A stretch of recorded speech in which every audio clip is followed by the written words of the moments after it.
Muy buenos días a los auditores de Radio Selinda. Estamos transmitiendo en vivo por el 95.7 FM. El día de hoy tenemos un invitado especial. Patricio Guzmán es economista, académico y magíster en Sociedad y Política Latinoamericana. Ya vamos a presentar a Patricio el día de hoy para que tengamos el gusto de analizar un poco temas de contingencia nacional e internacional. Bien, vamos a partir entonces conversando con Patricio sobre nuestros vecinos. Los argentinos tuvieron una elección sumamente compleja, ya dado sus índices de inflación altísimos que tienen los argentinos, y un poco comentar, Patricio, el triunfo de Milei con un 55.95%, y Massa con el 44.27%. O sea, hay una cantidad de argentinos que dijeron no a las políticas actuales de Argentina. Entonces, un poco comenzar a analizar qué se viene para los próximos años. Milei, al parecer, está pensando cerrar el Banco Central. Nosotros acá no entendemos un poco cómo lo va a lograr, cuál va a ser su estrategia. También se habla de la dolarización de la economía argentina. En fin, un poco, Patricio, desmenucemos estos temas y vamos conversando y vamos explicando qué va a pasar en Argentina. Bienvenido, Patricio. Gracias por aceptar la invitación aquí a los estudios de Radio Selinda. Hola, muchas gracias por la invitación a Radio Selinda. Muchas gracias a todos los que nos están escuchando. Mira, vamos a entrar a tierra derecha inmediatamente. Lo que ocurrió en Argentina es muy importante para Chile, porque Argentina probablemente es el país que ejerce más influencia política, social, cultural sobre Chile. Es una frontera larguísima y en realidad de toda América Latina es probablemente el país más parecido a nosotros también. Ahora, lo que refleja en primer lugar el triunfo de este personaje, Javier Milei, es el hastío de gran parte de la sociedad argentina con una situación económica y social calamitosa, hay que decirlo. La pobreza oficial ha llegado al 40% en un país tradicionalmente considerado rico. Yo recuerdo que yo era pequeño y aquí algunos de los comentarios de la gente que en esa época no viajaba mucho, pero que iba a Argentina, es lo sorprendidos que estaban porque los argentinos comían carne todos los días. Pero Argentina hoy día es un país que está en realidad cerca de la quiebra. Por ejemplo, los dólares, la cuota corriente en dólares del Banco Central, los dólares que tiene el Estado argentino, están en negativo. O sea, más es lo que debe dólares que lo que tiene. Un dato importante a la hora de analizar la propuesta de Milei. Pero lo otro, yo creo que una parte también muy importante de la sociedad está muy cansada de un fenómeno que Chile no es ajeno, que es la corruptela política generalizada. Y entonces, el voto de Milei en gran medida un voto de castigo, porque Javier Milei era un personaje desconocido hasta hace 2 años, histriónico, teatral, digamos, que se presenta por fuera de los partidos y que hizo suyo mucho de las banderas que sobre todo en Europa levantó la izquierda más radical contra la casta política. Entonces él se presentó como un partido contra la casta. Fue durísimo en su campaña electoral contra los políticos tradicionales. Acusó a Bullrich, que era su principal competidor en la derecha, la representante de la derecha tradicional, de haber sido terrorista y haber puesto bombas en jardines infantiles en su juventud. El personaje hace ese tipo de declaraciones sin ningún asco, digamos, no tiene filtros. Yo creo que es un tanto limítrofe, para decirlo sinceramente, por lo que yo he visto en su entrevista y tal.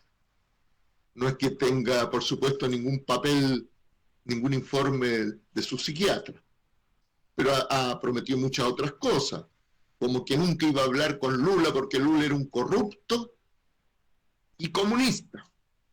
Iba a romper relaciones con el Vaticano porque el Papa era comunista. Y así podríamos seguir con los exabruptos. Ahora, entre las promesas más económicas que ha hecho, hay varias que de llevarse a cabo, lo que está muy claro es que habría un inmediato shock económico que golpearía muy fuerte a los sectores más populares que ya están en la pobreza o cercanos a ella, y que probablemente son además los sectores que paradójicamente más lo votaron.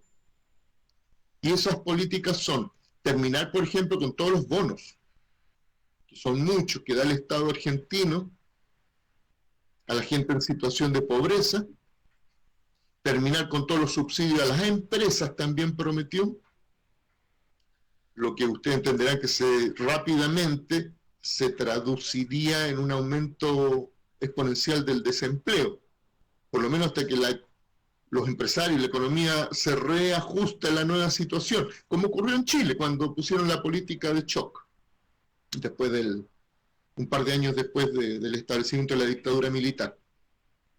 Y por tanto acarrearía, igual que ocurrió en este país, la desindustrialización argentina, pero en Argentina la industria es mucho más extendida e importante que Chile, siempre lo ha sido, incluso cuando Chile tenía bastante industria. La otra promesa que ha sido muy llamativa es terminar con el Banco Central y dolarizar la economía. ¿Qué significa eso? Básicamente, que se acabe el peso argentino y que la gente tendría que usar dólares para vender y comprar.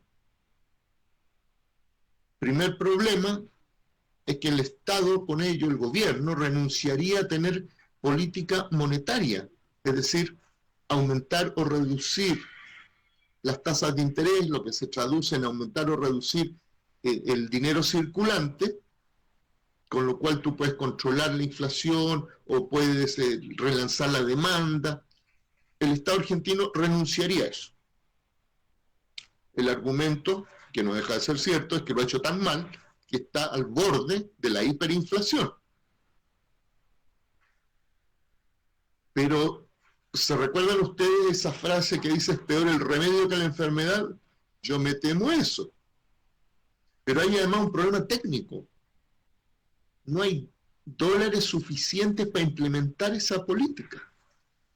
Para hacerlo, el gobierno tendría que recuperar todos los dólares que andan circulando por la economía de manera más o menos negra. Algunos estudiosos partidarios de Milei dicen que sí, que con eso se podría dolarizar la economía. Pero es bastante difícil que esos dólares vuelvan a algún tipo de sistema, sin Banco Central además, que reemplacen el peso argentino de inmediato. Ahora, Milei ya ha estado desdiciéndose, ya ha estado diciendo de que, bueno, esto va a ser gradual, que va a haber gradualismo, pero que no va a echar pie atrás. Entonces son siempre declaraciones contradictorias. Lo otro es que prometió que iba a terminar con el ingreso que está preparado para principios del año que viene de Argentina al bloque de los BRICS, que está China, Rusia, la India, y que además, Brasil por supuesto, y que además son en conjunto el principal socio comercial de la Argentina. Los principales mercados de exportación hoy día de Argentina son esos países. Por tanto, echarse para atrás de algo que consiguió el gobierno saliente, en ese sentido, que es la aceptación del ingreso argentino a los BRICS es también un giro de timón importante que puede repercutir gravemente sobre las exportaciones argentinas, especialmente en sectores agrícolas tradicionales, que tradicionalmente han apoyado más a la derecha conservadora, los sojeros, los grandes productores de trigo. Se ve difícil el panorama en Argentina. Argentina más tiene una tradición de explosión social y de motines cuando la gente se ve muy ahogada económicamente. Por tanto, yo diría que hay casi una promesa por cumplir de estallidos sociales en la Argentina. Ahora, y con todo de terminar esta cosa, me preguntaste de Milei. Milei no tiene partido, en realidad La Libertad Avanza es un conglomerado de reciente creación, lo creó en los 2 últimos años, no tiene casi representación parlamentaria, la representación parlamentaria del partido de Milei es insignificante, no tiene tampoco gobernadores, y para nuestros oyentes hay que subrayar que la Argentina no tiene un tipo de funcionamiento institucional como Chile, sino que es un país federal. Federal, sí, sí. Las provincias son como los estados de Estados Unidos para la Argentina, y los gobernadores y sus congresos provinciales deciden mucho de la política, y Milei no tiene gobernadores. Además va a entrar claramente en un camino de conflicto, por supuesto siempre negociación y conflicto, pero mucho conflicto con las provincias por cuestiones presupuestarias, porque las provincias necesitan traspasos del gobierno central para cumplir sus contratos, sus propias promesas.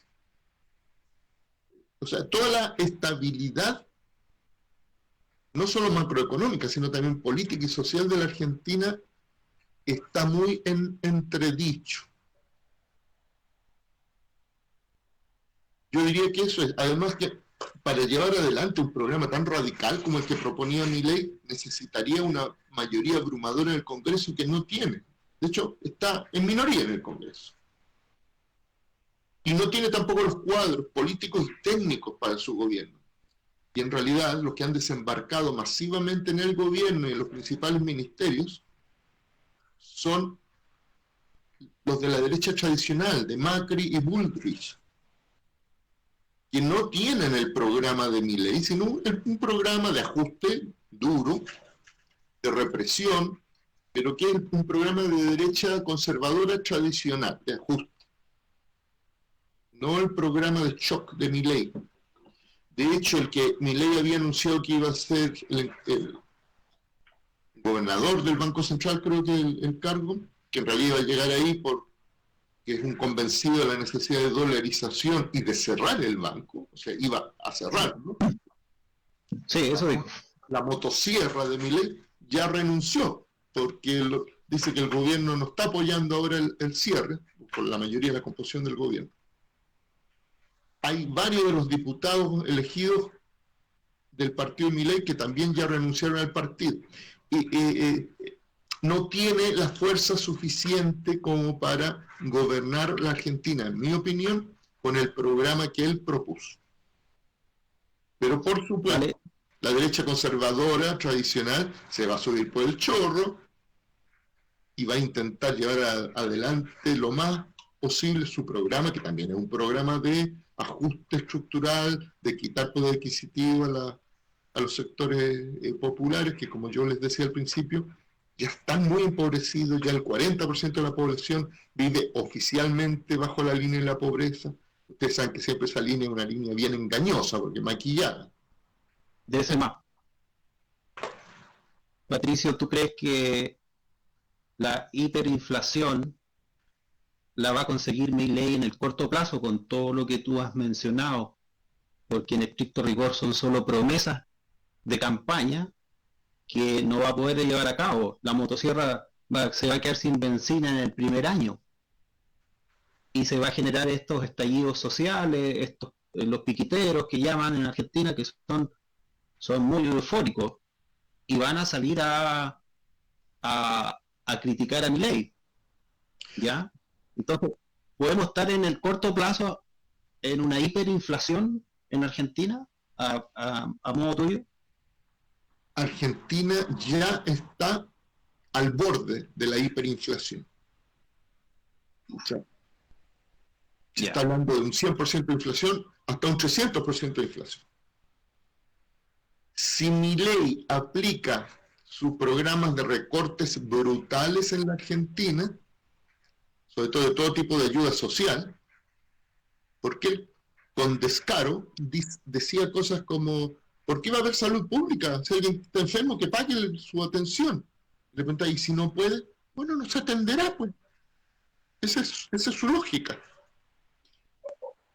Y de hecho, proponía cerrar ministerios y este tipo de ministerios, no cualquiera. También proponía cerrar el Ministerio de la Mujer, porque está en contra de toda la legislación favorable a la mujer, incluyendo el derecho de aborto que hay en Argentina, desde hace pocos años. Pero lo otro es que también proponía el fin de la educación pública.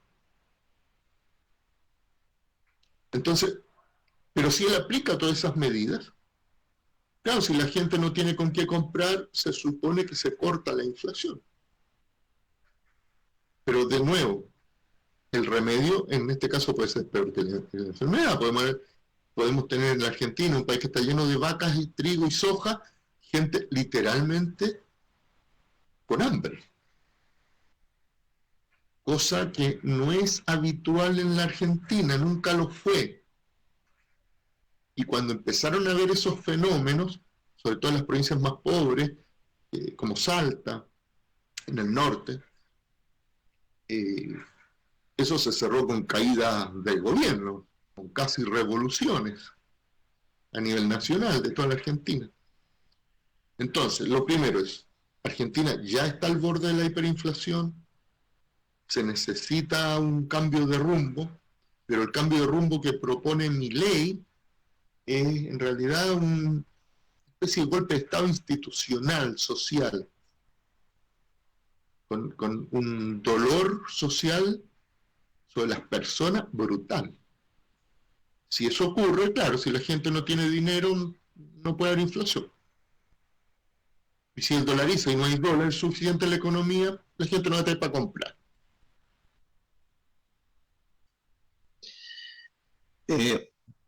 Entendiendo entonces que vamos a tener malos indicadores en Argentina,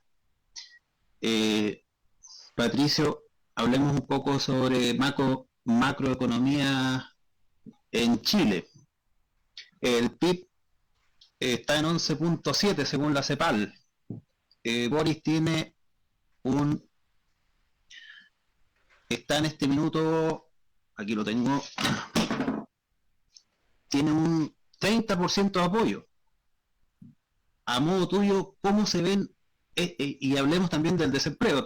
Chile también está entrando en cifras de desempleo. ¿Cómo ves tú el futuro de aquí a 5 años? Bueno, Boris termina el próximo año, ¿no?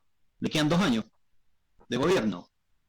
¿Cómo ves en términos de macroeconomía, cómo ves el término del gobierno de Boris? A ver, las cosas no se ven bien, pero en Chile las cosas no se ven bien desde el último año del gobierno de Sebastián Piñera, del primer gobierno. Allí todos los indicadores empezaron a mostrar desaceleración del crecimiento en Chile. Entonces ha habido un momento en que las cosas han mejorado y luego han vuelto a empeorar. La pandemia fue un momento especial en que hubo euforia consumista porque se juntaron dos cosas. Una muy negativa, que es que toda la actividad económica se contrajo porque estábamos encerrados básicamente. Pero al mismo tiempo hubo mucha circulación de dinero. porque de alguna manera, para evitar un renacimiento de la revuelta social, el gobierno de Piñera dio una cantidad enorme de bonos y dinero, y aunque se oponía a la entrega, al reparto de parte de nuestros ahorros previsionales de las AFP, en realidad también los dio. De tal manera que hubo mucho dinero en circulación. Algunos dicen que equivalente al PIB de un año se inyectó. Y se inyectó en gente trabajadora como nosotros, que por tanto lo primero que hicimos fue pagar nuestras deudas y consumir. La gente se dio muchos gustos. Pero esto en ninguna economía es sostenible. Porque no te puedes gastar un PIB entero cada 2 años sin que haya una fuente verdadera de creación de riqueza para eso. La economía siempre es compleja, que haya más dinero también provoca una aceleración de la producción en la medida que haya capacidad ociosa, o sea, no usada en la industria o en los servicios, y que hay más gente que quiere comprar, rápidamente eso se pone en marcha. Bueno. Pero ¿qué ocurre? Con el cambio de gobierno, con el gobierno de Boric, separan todas las entregas de dinero a la población en bonos. Bueno, hay los que están establecidos por ley hace muchos años, pero estas cosas extraordinarias. Y también separan los retiros de las AFP. El Banco Central hace un esfuerzo por contraer la demanda de la economía. O sea, en parte no se gasta más, no se entrega dinero a la gente, nuestro propio dinero, hay que decir, según ellos mismos dicen, aunque ustedes saben que es medio falso, pero el banco además sube los tipos de interés, y cuando el banco sube los tipos de interés, eso significa que los bancos comerciales, los bancos de inversión, que van al Banco Central para pedir dinero, no pueden hacerlo a las mismas tasas muy bajas de antes, sino que ahora les cuesta más. Y los bancos ganan un diferencial entre lo que les cuesta a ellos captar dinero, que puede ser del Banco Central o de depositante, y lo que cobran por prestarlo. Y entonces, lo que ocurre en resumen es que se reduce el circulante, se reduce el poder adquisitivo de la gente y las empresas. Eso ocurrió y en Chile ahora es notorio. La gente tiene menos dinero, el comercio está vendiendo menos, está toda la actividad económica a un ritmo menor. Ahora, eso se expresa en cosas como que todavía no recobramos el nivel de empleo anterior a la pandemia. Estamos 2 o 3 puntos por debajo. Y entonces hay una presión cuando hay desempleo al alza contra los salarios. Esto es un poco paradójico porque hay sectores en que los salarios han subido a pesar de todo. Tiene que ver probablemente con lo que yo llamaría la resaca de cuando teníamos dinero. Y la gente no estaba dispuesta a trabajar por poco, porque había dinero. Y los empresarios se quejaban mucho que la gente no quería trabajar por estos bonos que entregaban. Y eso tiene una parte de razón. Pues si tú tienes dinero, pues no vas a ir a trabajar por menos del mínimo. O por el mínimo. Pides más. Claro. Bueno, de ahí hacia arriba. De ahí para arriba. Lo otro, mire, y aquí espero no aburrir a los oyentes con un poquito de cifras. Los salarios en Chile son relativamente muy bajos. Les voy a dar un par de datos. La mitad de la gente, hombres y mujeres, que tienen un salario en Chile, ganan menos de 503.000 pesos al mes.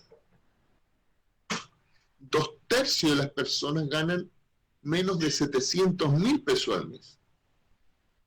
Pero el gasto por hogar promedio está en 971.000 pesos por mes. O estaba a principios de año. Lógicamente a final de año va a ser un poco más. Lo que significa que con un único salario es muy difícil mantener un hogar sobre la línea de la pobreza. Se entiende, claro.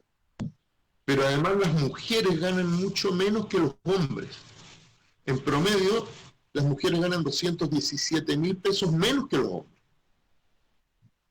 Por eso, hay una frase que dice que la pobreza en Chile tiene rostro de mujer, madre soltera. Las mujeres que no tienen apoyo del padre de su o sus hijos, normalmente viven en la pobreza porque les cuesta mucho cumplir con el cuidado de hijos chicos y además trabajar y ganar suficiente para mantener el hogar. Es un problema grave en Chile. Pero hay otra cara de esto, que es el endeudamiento. Durante mucho tiempo, los hogares chilenos han estado acostumbrados a endeudarse, pero no solo para cosas que nos puede parecer lógicas, como es comprar una vivienda o un vehículo, bienes así como de más caro, de más larga duración, sino incluso para el consumo cotidiano.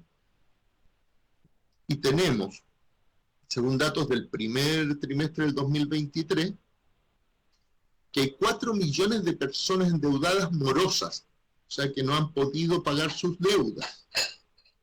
Y la morosidad se había reducido de manera radical con la entrega de los bonos y los 10% de la AFP. Porque lo primero que hicieron todos los que pudieron fue pagar deudas. Lo otro, y esta es una cifra bien brutal, el 70% de los hogares chilenos está endeudado, generalmente altamente endeudado. ¿Sí?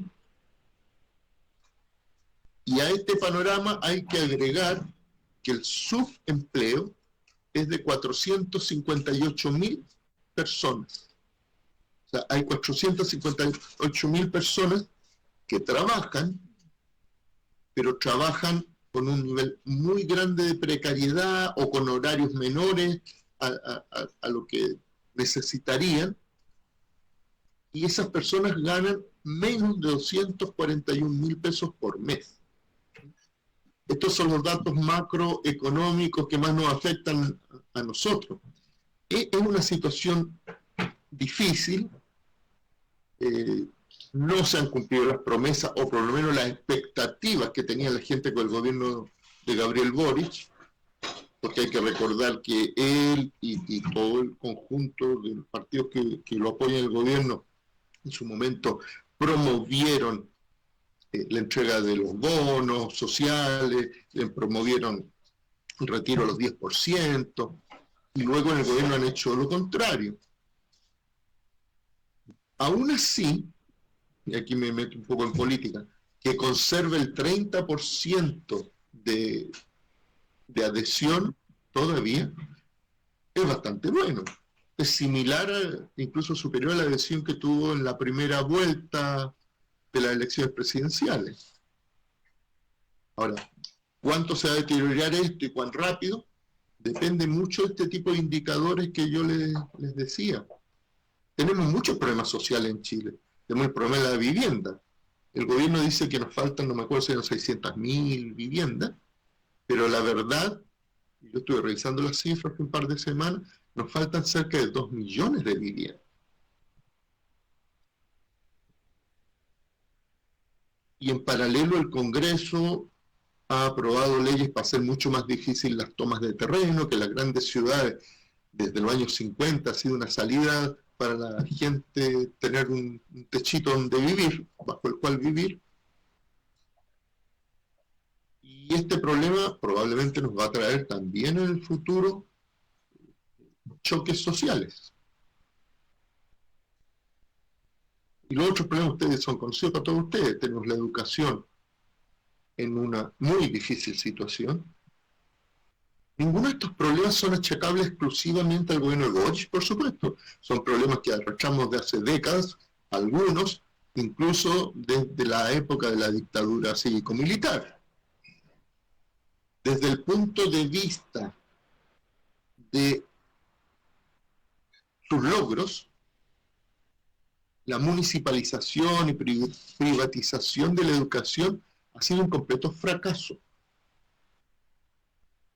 No me estoy refiriendo al aspecto económico, que también lo podríamos discutir, sino que la gente, los chicos, están aprendiendo, obteniendo conocimientos de muy mala calidad.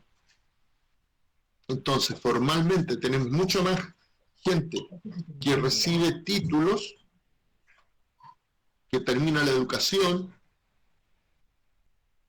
pero que cuenta después con muy pocas herramientas para trabajar, para ganarse la vida productivamente, para realizar innovaciones. En Chile, bueno, ustedes saben que casi no hay inversión en investigación y desarrollo, o sea, nuevas cosas. En Chile no se patenta, no se crea conocimiento. Incluso nuestras universidades lo que hacen es copiar de otras universidades. Pero conocimiento propio, adaptado a nuestras necesidades, yo diría que prácticamente no hay. No estoy diciendo que copiar per sí sea malo. Siempre es mejor copiar que no hacer nada. Pero hay muchas cosas que nosotros podríamos y deberíamos desarrollar en nuestro país, pero que necesitarían investigación y desarrollo en tecnología y en ciencia para nuestras necesidades, invertir en eso. Pero no se invierte en eso.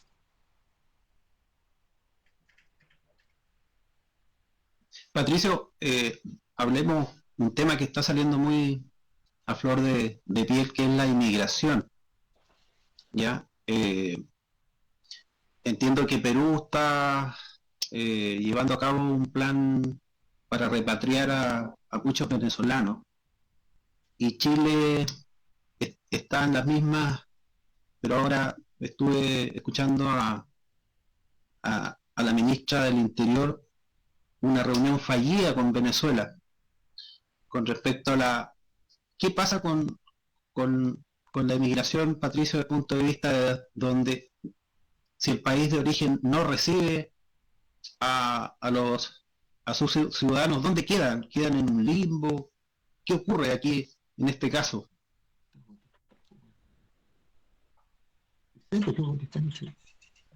¿Aló, me escuchas? Sí, te escucho. Ya que me entró estoy contestando por el teléfono y me entró un llamado eso de spam, tan molesto que hay últimamente. Ah, claro, te están ofreciendo un plan telefónico. Por supuesto, y no conseguía contestarlo para sacarme encima el cacho. Bueno, volviendo a lo nuestro. Te tengo que pedir que me repitas la consulta. Sí, mira, yo te estaba explicando un poco lo que está a flor de piel hoy día en la noticia, que es el tema de la inmigración, ¿ya? Sobre todo de venezolanos. Perú, al parecer, logró embarcar en aviones a muchos venezolanos y dejarlos en Venezuela, pero a Chile le ha costado llegar a concluir una operación exitosa. Aquí hay varias cosas que se mezclan. Una es que hubo una llegada masiva de venezolanos y tiene que ver con la visita de Sebastián Piñera a Cúcuta cuando intentaron darle el golpe de Estado a Maduro, que todos sabemos que fracasó, y Piñera hizo una invitación a los venezolanos a venirse a Chile. Y los venezolanos creyeron que en Chile estaban dadas todas las condiciones para vivir muy bien, y vinieron masivamente. Entonces, Venezuela ha pasado por una situación económica, yo diría, difícil, más que difícil, catastrófica. Hay muchas razones, ¿no? Podríamos hacer un programa sobre eso. Una no menor es el bloqueo que le puso Estados Unidos y que hizo que cayera su producción petrolífera a más del 95%, y Venezuela es un país que vive del petróleo. O sea, ya es una maravilla que el país se haya mantenido a flote. Pero no voy a entrar en eso. ¿Qué pasa con toda esta migración masiva que llegó a Colombia, a Perú, a Chile? Nuestros países no están preparados para recibir masivamente tanta gente. Yo te decía antes que tenemos un déficit de viviendas de 2 millones. Claro. Pero además basta ir a un consultorio y te das cuenta que hay que llegar en algunos de ellos de madrugada para conseguir que te atiendan. Todo el sistema hospitalario, cuya atención, hay que decir, es muy buena, pero una vez que consigues salir de las listas de espera y que te atiendan. Y eso se podría replicar si hablamos de cualquier servicio social. Por tanto, hay una presión muy fuerte. Luego hay una presión por los puestos de trabajo, que la gente que llega en condiciones muy duras de otro país está dispuesto a aceptar por necesidad biológica cualquier puesto de trabajo para poder comer y vivir a cualquier salario. Todo eso lógicamente ocasiona choques. Junto con eso, por supuesto, llegaron también muchos delincuentes, pero la mayoría de gente que llegó no eran delincuentes, es gente que quería trabajar y pensaban que aquí les iban a dar esta vivienda. Pero también llegaron delincuentes y los medios de comunicación, todos ellos, o en su amplia mayoría, en manos de los grupos económicos y políticos de la derecha y de la extrema derecha chilena, usan mucho eso. Recuerden que para la primera campaña en que ganó, para el primer gobierno de Piñera, ofreció que en 3 meses iba a terminar con la delincuencia. Sí. Y repiten eso, y si uno ve cualquier noticiario de televisión en Chile, siempre parten con unos casos dramáticos de delincuencia. Pero la mayoría de los delincuentes en Chile son chilenos, y nuestras cárceles están llenas de delincuentes chilenos. Pero eso es todo un tema, el problema de la seguridad que existe. Después, como país, nosotros tenemos una serie de leyes y de convenios internacionales, que son leyes dentro de nuestra república, que garantizan derechos a las personas. Por tanto, no se trata de agarrar a cualquiera y sin pruebas expulsarlo del país. Incluso cuando no tienen su entrada en regla, porque ellos pueden, lógicamente con un abogado, apelar y que la justicia les deje quedarse. Hay razones para quedarse. Por el derecho humanitario internacional, por persecución política, y diversas razones que el Estado chileno acepta.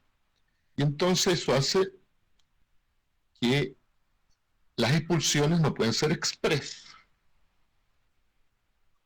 Hay muchos casos en que los niños nacidos en Chile son chilenos, aunque los padres no lo sean. Entonces expulsar a los padres sin sus hijos es complejo, se ha hecho, Y le han dicho que pueden volver cuando los hijos tengan mayoría de edad, una cosa muy extraña. Pero lógicamente en esos casos, los hijos que aunque sean menores de edad son ciudadanos chilenos, Claro. pueden apelar a los tribunales. Todo eso hace que en un Estado de derecho, como le encanta decir a la gente de derecha, las políticas de represión, expulsión express no sean tan fácilmente aplicables. Pero después hay otro problema. ¿Dónde vas a mandar a la gente que expulses? En un momento, porque la gente entraba masivamente desde la frontera de Bolivia, caminando, cuando habían cerrado la frontera norte, querían mandarlos a Bolivia, y Bolivia dijo, no, yo no recibo gente que no sea boliviana, porque me va a mandar a mí el cacho. Y entonces se les ocurrió finalmente mandarlos directamente a Venezuela. De hecho, el propio gobierno de Venezuela ha tenido durante años un plan que llama Retorno a la Patria, en que venezolanos se pueden inscribir en los consulados de diferentes países o en su embajada y les dan un ticket para que vuelvan. Pero ahí también nos topamos con algunos problemas que ha puesto los propios sucesivos gobiernos al poner dificultades para que las aerolíneas venezolanas puedan operar en Chile. De tal manera que todos son más trámites, todo demora más. Y finalmente parece que en este caso, por lo que han denunciado, las autoridades chilenas no hicieron bien los trámites para que pudieran aterrizar aviones en el aeropuerto de Venezuela. Bueno, ese tipo de cosas desde hace muchos años, y no solo este gobierno, nos tiene acostumbrados a nuestros supuestos grandes técnicos que hacen las cosas a medias. Claro. Pero además, ¿por qué Venezuela iba a aceptar que le repatrien la gente? Porque sí. Ellos tienen la obligación de defender a sus connacionales, que si no quieren ir a Venezuela, supongo su obligación es intentar defender sus intereses de quedarse en el país en que están. Es complejo. Entonces, con los lugares en que Venezuela ha llegado a acuerdos, y en algún momento llegó a acuerdos con Chile para la cuestión del retorno, misión retorno a la patria, ¿cómo se llama? Ellos han estado aceptando. Pero no es cosa que voy a echar 12.000 personas en aviones y los voy a mandar para allá. Hay además un costo eso, no es gratis mandar a la gente. Hay que pensar además que durante todo el gobierno de Piñera se repatriaron 1.200 personas. Y ahora quieren que en un año el gobierno chileno repatrie 12.000. Ellos saben que eso es imposible. Sí, difícil. Voy a con una última cosa, mira, que a veces la gente no lo toma en cuenta. La tasa de fertilidad, o sea, de nacimiento en Chile por mujer, ha estado cayendo durante muchos años, décadas en realidad, y hoy día no tenemos suficientes nacimientos para mantener estable la población chilena. Todos los países en el mundo, cuando tienen esos problemas hasta ahora, lo han solucionado dejando entrar migrantes. Por tanto, los migrantes que han venido a Chile, si trabajan, van a producir crecimiento, van a ser parte de este país.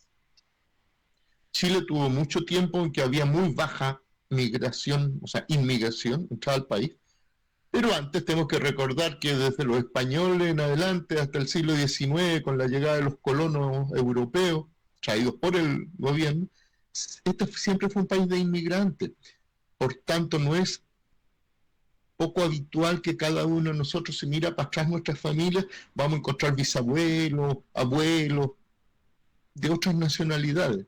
Además, las fronteras antiguamente no eran tan cerradas como son ahora. Y la frontera chilena sigue siendo muy permeable. Bueno, ahí nuestro director nos dice que estamos en el tiempo, que es lo que tú me vas a decir. Cuando son las 12:13, estamos en vivo, transmitiendo por Radio Celinda. Queremos agradecer la presencia de Patricio Guzmán, quien es economista, académico y magíster en Sociedad y Política Latinoamericana. Tuvimos el gusto y el placer de compartir un poco con Patricio y agradecido que puedas estar en los estudios de Radio Celinda compartiendo los temas actuales de macroeconomía, microeconomía, el PIB. Hablamos de muchas cosas y te quiero dar las gracias, Patricio, por estar siempre disponible para los oyentes de Radio Celinda. Un abrazo, querido amigo. Un abrazo a vosotros, muchas gracias por la invitación, muchas gracias a los oyentes que se quedaron hasta el final escuchando estos temas que a veces son áridos. Hasta luego. Hasta luego.